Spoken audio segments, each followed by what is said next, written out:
Hey guys, so today I have something so exciting for you. It's actually for your spouse, husband's partner.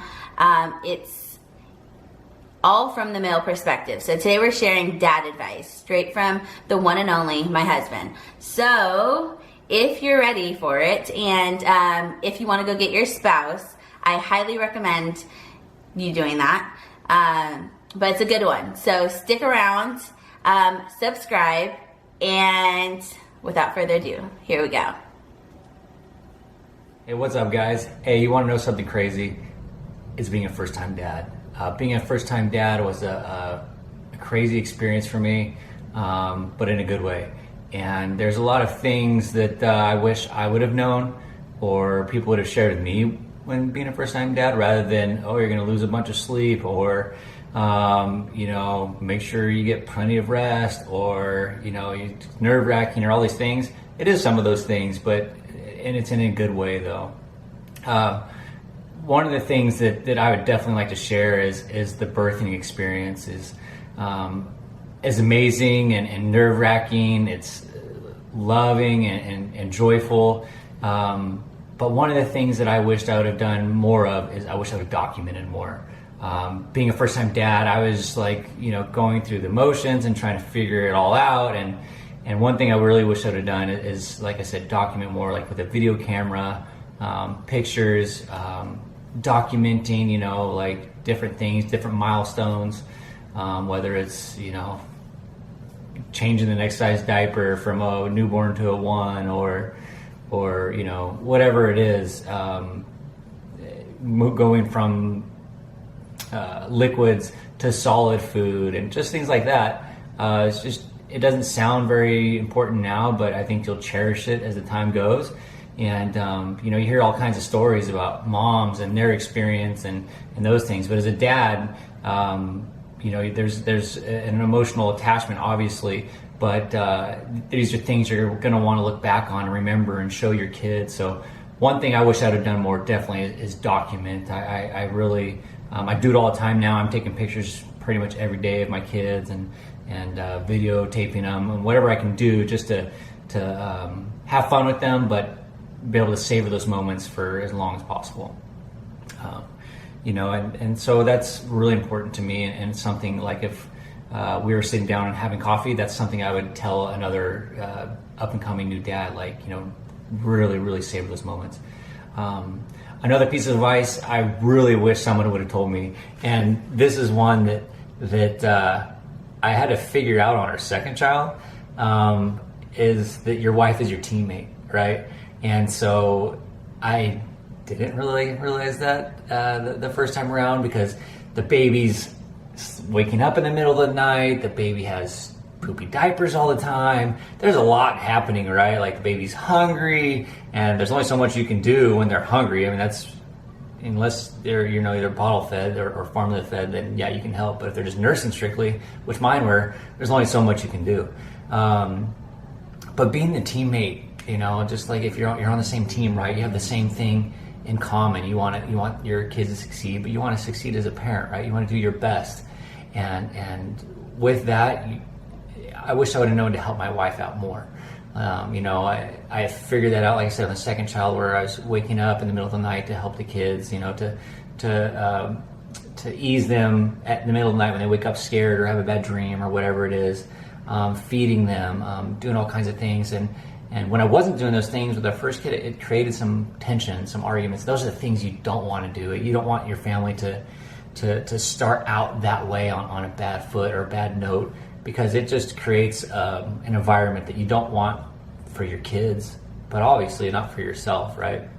So when those frustrations come and those things come, and it's the easiest person to take it out on is your spouse, do your best to talk those things out, like what you're frustrated with or what you can do better, or whatever you can do. Because one of the things me and my wife figured out is the sleep was a huge issue. And one of the things that we figured out was like, hey, let's look and see what kind of information's out there, and for sleeping regimens, and let's try to do it. It's just relieve some stress.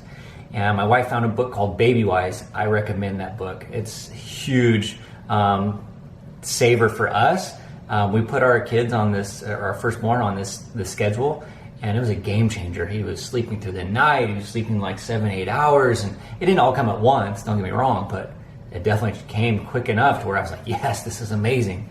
You'll never be so thankful to get 6 full hours of sleep, or 5, or even 8 sometimes.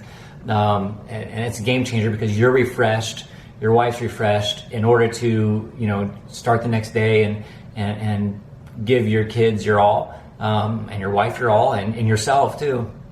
You got to get that sleep. And so I recommend Baby-Wise, pick it up, and try to follow their regimen, and I think you'll be very thankful. And there's a lot of other regimens out there, but that's a good one. Another thing is changing diapers. I had no idea how to change a diaper at first, and for me, I wish somebody would have told me, or at least taught me, like on even like a little doll or something, because my wife was in the hospital. She had a C-section. I had the baby's up, wife was sleeping, and I didn't realize what poop looked like, or poopy diapers for little babies.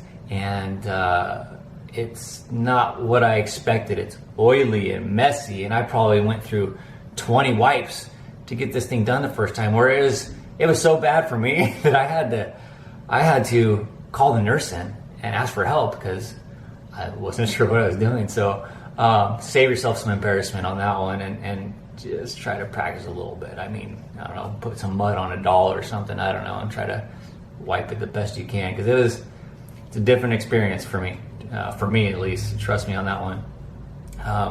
That was an experience, but I would definitely recommend trying to figure out how you can do that.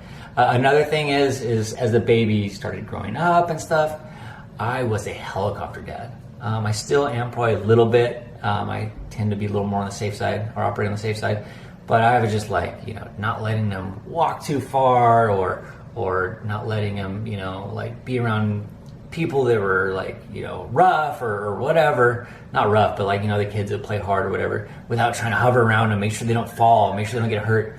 And by the time I had my second one, like totally cool now. She falls and gets hurt all the time, and it's like, oh, you're okay. My firstborn son, it was like, oh man, like I was just always trying to protect them, always trying to keep them safe. But the truth is, they're not going to learn if they don't get bumps and bruises and hurt themselves every once in a while. And yeah, you want to protect them the best you can, but you can't be there every waking moment. I had to realize that. Even taking my son to daycare for the first time, I was like, oh, this is really, really hard for me, just because I was so attached and been with them all the time. But you got to relax. You got to try your best to allow them to live their own little lives in a way. Yeah, we're there to guide them and give them and nourish them and do what we can for them. But hovering around them does them no good in the long run.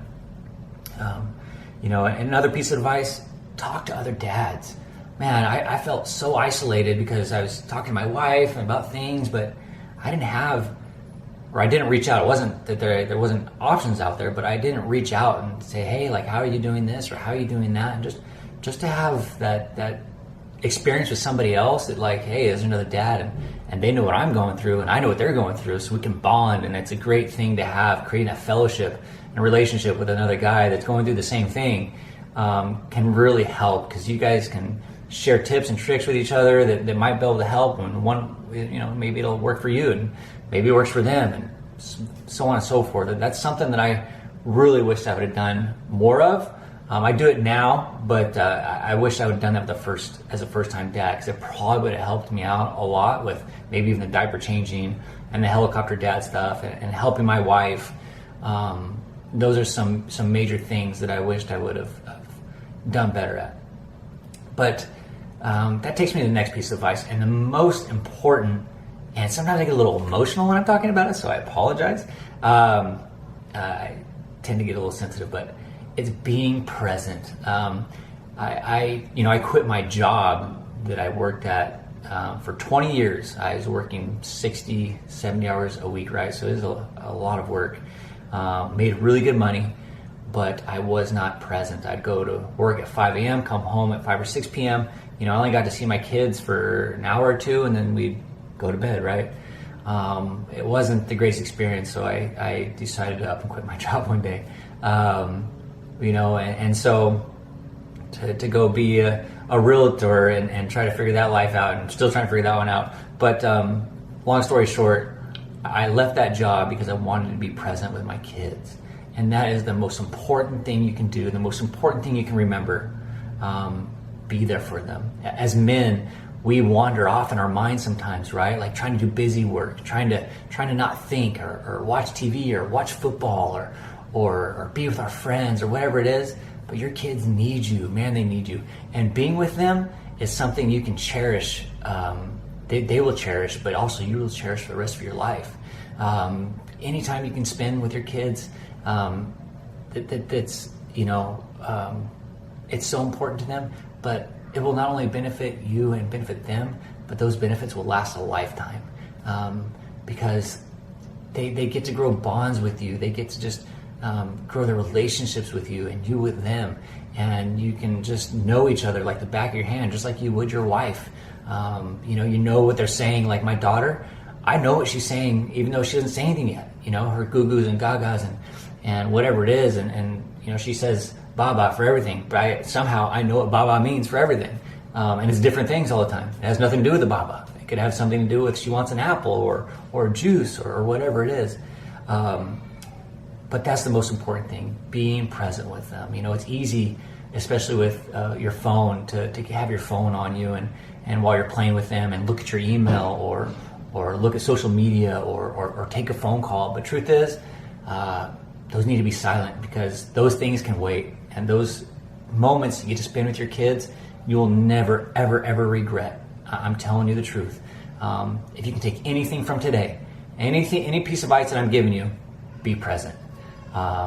Hey, if you guys enjoyed this video, that's all I got for you today. But if you enjoyed it and you'd like to hear more of me on my wife's channel, shout out to her, leave her a comment, subscribe to her channel, and we can definitely do some more things where we get some dad tips in here, some dad advice, because I love it. It's the greatest feeling, greatest gift God has ever given me, is to be a dad.